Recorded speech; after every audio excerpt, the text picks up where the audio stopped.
Welcome back, everybody. Today we're taking a deep dive into What Happened to You by Bruce T. Perry and Oprah Winfrey.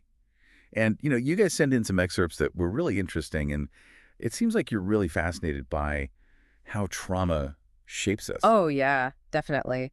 It's a question that's really at the heart of the book, and it kind of flips the script. Instead of asking what's wrong with you, Yeah. it makes us stop and think, what happened to you? Yeah, and even right from the beginning, in chapter 1, they share this crazy stat. Over 130 million babies are born each year.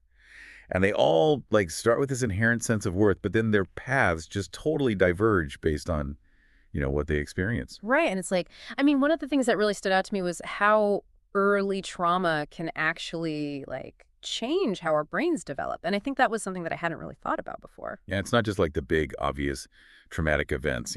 Yeah. Even subtle experiences, especially those early ones, it's like they leave this lasting impact.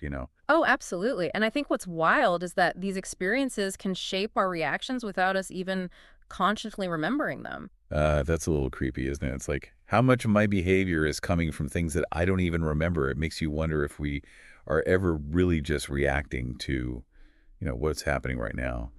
That's a great question. And I think it's definitely something to think about. In my work, I often see people who have a really strong reaction that seems totally out of proportion to what's actually going on. And it may be that some unconscious memory is being triggered. It's like their past is bubbling up to the surface. Whoa, so that's kind of scary. So we have to ask, how do we get a handle on this? Well, that's where chapter 2 comes in. It's all about seeking balance.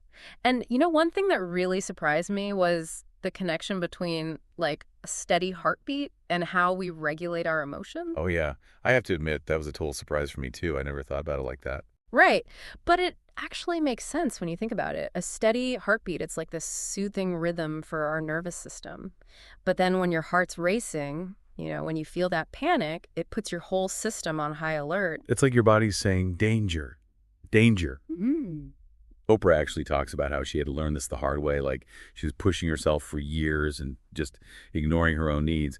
It wasn't until she started really prioritizing self-care that things started to change for her. And her story is a good reminder that self-care is so important, especially when you've been through trauma. It's not selfish, it's essential. Totally. Now, are you saying there's actual science behind this? There is. There's a growing body of research about how powerful rhythm is for regulating our nervous system. Think about rocking a baby to sleep or even just listening to music with a steady beat. It can be really calming. So that's why I feel so good after my morning runs. Could be. Think about what brings you that sense of calm and rhythm. Maybe it's gardening. Maybe it's playing an instrument. Even just taking a walk. Pay attention to how those activities make you feel. It's all connected. So you're saying if I want to be more emotionally balanced, I should take up drumming? It couldn't hurt. Now, moving on to chapter 3, we come to the story of Gloria and Tilly. I don't know about you, but I was reaching for the tissues during this one. Gloria, who had been in the child protective system herself, was really struggling as a parent. But then Tilly goes to live with Mama P, and it was like watching a flower bloom. Oh my gosh, yeah. Mama P, what an amazing woman. It shows you how powerful a nurturing relationship can be, especially for someone who's experienced trauma. She gave Tilly, and Gloria too, the stability and love that they both needed. It's such a beautiful example of neuroplasticity in action. It shows how the brain can change and adapt based on our experiences. It gives me so much hope. Me too. I mean, it really makes you think about the impact of early caregiving, right? And how much potential for healing there is, even when people have been through a lot. Yeah, absolutely. Think about it. Think about the people who were really important to you when you were growing up. Think about how those early experiences have influenced how you connect with people today. It's a pretty powerful stuff. Okay, now for a bit of a reality check. Chapter 4 takes us into the world of ACEs, adverse childhood experiences, and it's honestly pretty heavy stuff. Nearly 50% of children have experienced at least one significant ACE. We're talking about things like abuse, neglect, witnessing violence, and all kinds of difficult things. It's a startling statistic, isn't it? 50%, it's hard to wrap your head around that. And while it is important to, acknowledge how common ACs are, the book makes a really important point about not using them as just like a checklist. It's not about ticking boxes. It's about understanding a person's unique context. So two people could have the same ACE score, but their lives could turn out completely different based on their support systems, their culture, all sorts of things. Exactly. It's like you said before, it's about understanding what happened to you and not just looking at the surface. Okay, so I'm curious. In your work, How do you actually go about understanding someone's context? Like, do you have a magic question you ask? Or is there a framework or something? I think one of the most powerful things is just listening. Really listening, like without judgment. Just trying to understand the person's unique story and creating a space where they feel safe to share and connect their past to their present. Speaking of connections, Chapter 5 totally blew my mind with this idea of inherited trauma. Even Dr. Perry himself, he struggled with being afraid of the dark because of something that happened to his grandfather when he was a kid. Yeah, and that's a great illustration of how our past experiences can kind of linger in our subconscious and affect us in ways that we don't even realize. And then the book goes on to talk about transgenerational trauma, which is the idea that trauma can be passed down through generations. Like, they use the example of historical trauma that African Americans have experienced and how how the effects of all that oppression and injustice can still be felt even generations later. And it's not just through like stories and family lore. There's a biological component too. Children, they're so tuned in to their caregiver's emotions. Like if a parent is constantly anxious or afraid, the child picks up on those cues and their own nervous system, it learns to respond in the same way. Oh, wow. So it's almost like emotional contagion or something. It makes you think, what am I passing down without even realizing it? That's a really good question. And I think it's definitely something to reflect on. It can be kind of heavy to think about the weight of the past, but it's also empowering to realize that we have the power to break those cycles. Okay, so let's talk about breaking those cycles. Chapter 6 dives right into the healing process. And they start with these two really contrasting case studies. Thomas and James. They both have similar diagnoses, but they behave really differently, and it all comes down to the type of trauma that they experienced. Thomas, he was physically abused, but he still had some loving family members, while James, he suffered from really severe neglect in a chaotic environment. And it's interesting because the book actually suggests that the neglect in some ways was even more damaging than the physical abuse. Really? Yeah, it shows that trauma isn't just about what happens to us, but also about what doesn't happen. Those unmet needs for love, for connection, for security, those can have a profound impact. That makes a lot of sense. And they also talk about dissociation, which I found really interesting. Yeah, dissociation is kind of like a mental escape route that people develop, especially when they're facing ongoing trauma. It can be helpful in the short term, like a way to survive, but in the long run, it can make it hard to form relationships and regulate emotions. So it's like it protects you in the moment, but then it causes problems later on. Exactly. But the good news is the book really emphasizes that even those deep-rooted trauma responses, they can change. It takes work. Therapy can help. But it's possible to rewire our brains and develop healthier patterns. Okay, so there's hope. That's good to know. There's always hope, and it's never too late to start that journey of healing. I like that. So speaking of journeys, Chapter 7 tackles this common phrase, kids are resilient, they'll just bounce back. And, I've always found that a little bit dismissive, and it sounds like the authors agree. Yeah, they argue that it's a dangerous oversimplification. Kids are incredibly adaptable, that's for sure. But that doesn't mean that trauma doesn't affect them. Right, and it's not about bouncing back unchanged. It's more about integrating those experiences and becoming maybe even a stronger version of yourself. It's like you're being shaped by what you go through. Exactly. And the book shares this really inspiring story about a little girl named Allie.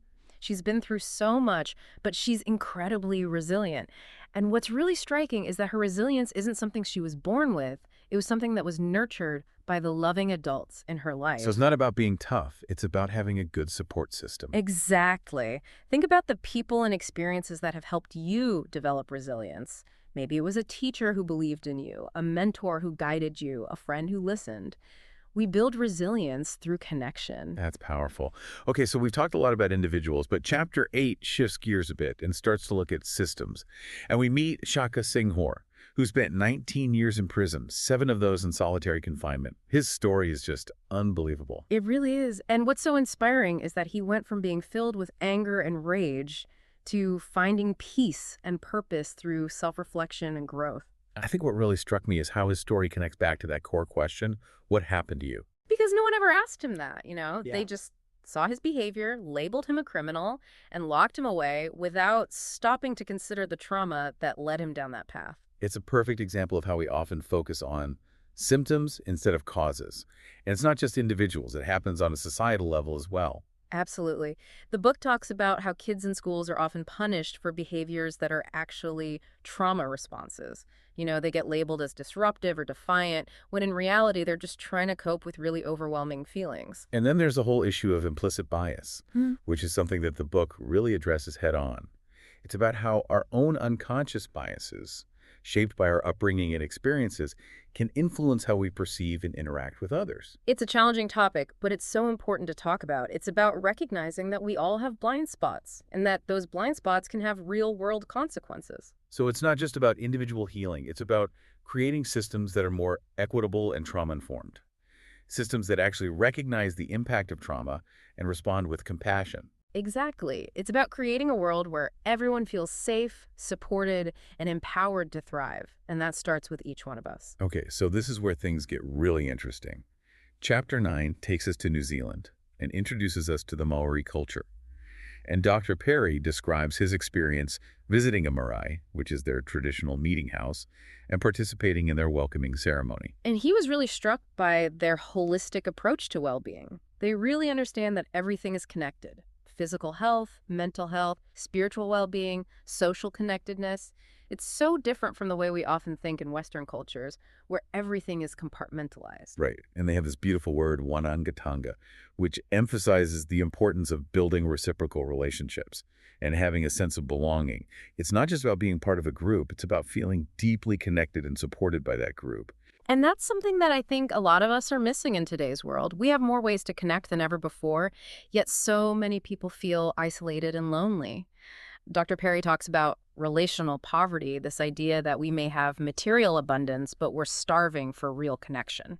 And that lack of connection, it can really affect us, right? Right. Mentally, emotionally, maybe even physically. It makes you think, are we sacrificing real connection for the sake of convenience or efficiency? Are we spending more time on social media than we are with real people? Those are important questions to consider. And I think the Maori culture offers a really valuable model for how we can create a sense of belonging, even in this modern, fast-paced world. It's about making relationships a priority, building community, remembering that we're not alone in this. Okay, get ready for a heart melter.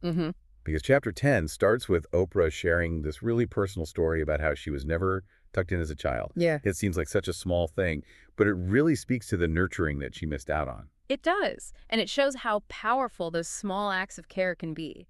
It's not always about the big gestures. Sometimes it's the little things that make the biggest difference. Like a kind word, a listening ear, just letting someone know that you care. It's a good reminder to pay attention to the little things. And you never know what small gesture might totally brighten someone's day or even change their life. Absolutely. And this chapter also introduces us to the neurosequential model of therapy, which is the approach that Dr. Perry developed. Yeah, I was really fascinated by that. It's a trauma-informed approach that focuses on addressing the brain's developmental needs in a sequential way. It's about meeting people where they are and helping them build the skills and resilience to move forward. It's really interesting stuff, and it emphasizes how important it is to understand how trauma affects the brain and how we can support healing by addressing those neurological changes. Okay, so it's a bit more complicated than just talking about your problems. Yeah, it's about recognizing that trauma affects us on a very deep level. And of course, no discussion of healing would be complete without talking about self-care. The book reminds us you can't pour from an empty cup. So true. Especially for people who are in caregiving roles, whether they're parents or teachers or therapists. Anyone who works in a helping profession, it's so important to prioritize your own well-being. It's easy to forget that, isn't it? We get so caught up in taking care of everyone else that we neglect ourselves. It happens to the best of us. But we can't give what we don't have. So what are some of your go-to self-care practices? Ooh, that's a great question. I think for me, it's all about finding little moments of stillness throughout the day.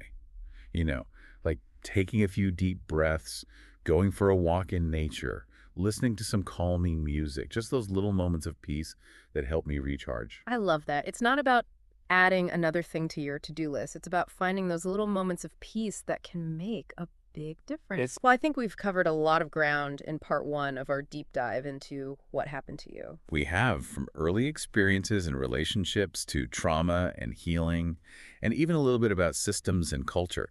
There's so much to unpack in this book. There is, and we're just getting started. In part 2, we'll explore the healing process in more depth. We'll talk about the role of systems in perpetuating trauma and what it really means to create a trauma-informed world. That's a lot to think about, but it's all good stuff. So we'll see you back here for part 2 of our deep dive into what happened to you. Welcome back to our deep dive into what happened to you. Welcome. We've covered so much ground already, from the neuroscience of trauma to the profound impact of early experiences. Before the break, we were discussing that idea of relational poverty and how the Maori culture offers a different approach. Their sense of wangatanga, that deep interconnectedness, really got me thinking. Are we, in our hyper-connected world, actually missing out on true belonging? Yeah, it's like, we're so connected, but are we really? I think that's what makes the Maori perspective so interesting. It's not just about the number of connections, it's about the depth.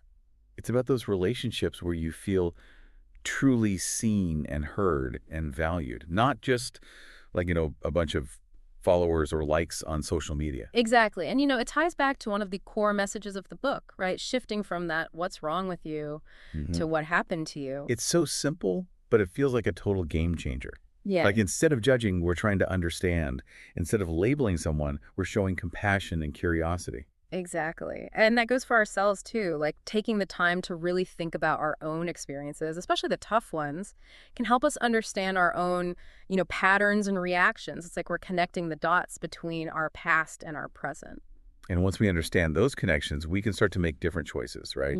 Like, it's not about erasing the past, but it's about using it to inform our future. I love that. It's like a journey of self-discovery. And like any journey, it's easier when you have a good map and, maybe a travel buddy. Okay, I like that analogy. So what you're saying is we need support. We do. The book really talks about that, the importance of having people we can trust and rely on, friends, family, therapists, support groups, whoever it is for you. Those relationships are so crucial for healing and growth. I think sometimes we're afraid to ask for help. Like, we think it means we're weak or something. It's actually the opposite. Being vulnerable, asking for help, that takes a lot of courage. And the more we create a culture where it's okay to do that, the better off we'll all be. So true. So for you listening right now, think about that. Who are your people? Who can you turn to when things get tough? And are you being that person for someone else? Yeah, we often talk about receiving support, but giving it is just as important. Creating that culture of care and compassion is something we can all do. Just a small act of kindness, a listening ear, checking in on a friend, it all matters. Okay, so we've talked about support, but I want to talk about healing. Because I think for a lot of people, it can feel like this far-off concept, like, will I ever really heal? But the book gives me so much hope. Me too. And that's a really important point. Because even though trauma can have a huge impact on us, it doesn't have to define us. We all have this amazing ability to heal. And with the right support and tools, we can reclaim our lives. We can thrive. It's not about forgetting the past. It's about making peace with it. And the book talks about some really practical ways to do that. Absolutely. Self-care is a big one. Therapy can be incredibly helpful. There are so many different types of therapy these days, so it's about finding what works for you. Yeah, I was really interested in the neurosequential model of therapy that Dr. Perry talks about. I mean, it's not just about talking about your feelings. It's about understanding how trauma actually affects your brain and how to address those changes. Exactly. It's a really holistic approach. So for someone listening who's like, okay, this is great, but I don't even know where to start, what would you say? Like, what's that first step? Well, what would you say? I think the first step is awareness. Just starting to pay attention to how your past experiences, particularly the difficult ones, might be affecting you today. So it's like noticing those patterns in your thoughts, your feelings, your behaviors, and asking yourself, is this connected to something that happened in my past? Right. And approaching yourself with curiosity and kindness instead of judgment. Like, okay, this is happening. Why might this be happening? You're not broken. You're just responding to what you've been through. And if those responses are causing problems in your life, don't be afraid to reach out for help. There are amazing therapists and counselors and support groups out there. Absolutely. And remember, healing is a process. It's not going to happen overnight. There will be ups and downs. Be kind to yourself and celebrate every little victory along the way. I love that. Now, the book also talks about some bigger issues like systemic injustice and how it contributes to trauma, especially for marginalized communities. Yeah, we touched on that a bit earlier, but it's really important. Trauma doesn't exist in isolation. You know, it's often made worse by things like poverty, discrimination, lack of access to resources. All those things play a role. The book really challenges us to look beyond individual healing and think about the systems that are causing harm. Like, how can we create a world where everyone has a chance to thrive? That's the million-dollar question, isn't it? I don't think there's one easy answer. But I think it starts with raising awareness, educating ourselves and others about the impact of these systems, and then advocating for change. Whether that's supporting organizations doing good work, speaking out against injustice, or just having conversations with people in our lives, we can all do something. So it's not just about personal healing, it's about collective healing as well. Yes, exactly. And I think that's one of the things that makes this book so powerful. It gives us a roadmap for both personal and societal transformation. Yeah. It helps us see how our own experiences are connected to these bigger systems, and it empowers us to take action. And in part 3, we'll talk about some of the practical ways we can do that, like how to create more trauma-informed schools and workplaces and communities, and how we can each bring a more trauma-informed approach to our own lives and relationships. Stay tuned. All right, so welcome back. It's time to wrap up our deep dive into what happened to you. And, we've been through a lot, haven't we? Individual healing, generational trauma, even touched on some pretty big societal issues. But I think it's time to get practical. Like, how do we actually create a more trauma-informed world? It feels kind of overwhelming. I get that. It's a big task. But I think that's where hope comes in. Remember Allie, that little girl we talked about, the one who showed such amazing resilience? Her story, it shows us that healing is possible, even when it seems impossible. And if it can happen for one person, it can happen for many. Okay, I hear you. But where do we even begin? Like, if I'm a teacher, a parent, or just someone who wants to make things better, what can I actually do? Well, the book talks about this a lot. And I think one of the simplest but most powerful things is just changing the questions we ask. Like, instead of, what's wrong with you? When someone's struggling, try asking, what happened to you? Yeah. It might seem small, but it can totally shift how we approach a situation. Yeah, like instead of judging or blaming, we're trying to understand. It reminds me of Oprah's own story, how she went from what's wrong with me Yeah. to embracing this whole new perspective. Exactly. And this shift, it can apply to so many areas. Imagine schools where teachers are trained to recognize trauma and respond with compassion instead of punishment. Or workplaces where people feel safe to talk about their mental health, without feeling ashamed. It's like it's not just about self-care, it's about community care, Mm-hmm. creating spaces where everyone feels supported and understood. Yeah. That's a great way to put it. And, it goes beyond individuals. We need to look at systems, too. The justice system, healthcare, education, they all need to be looked at through this lens. Wow, that's a big shift. Do you really think it's possible to change those massive systems? I do.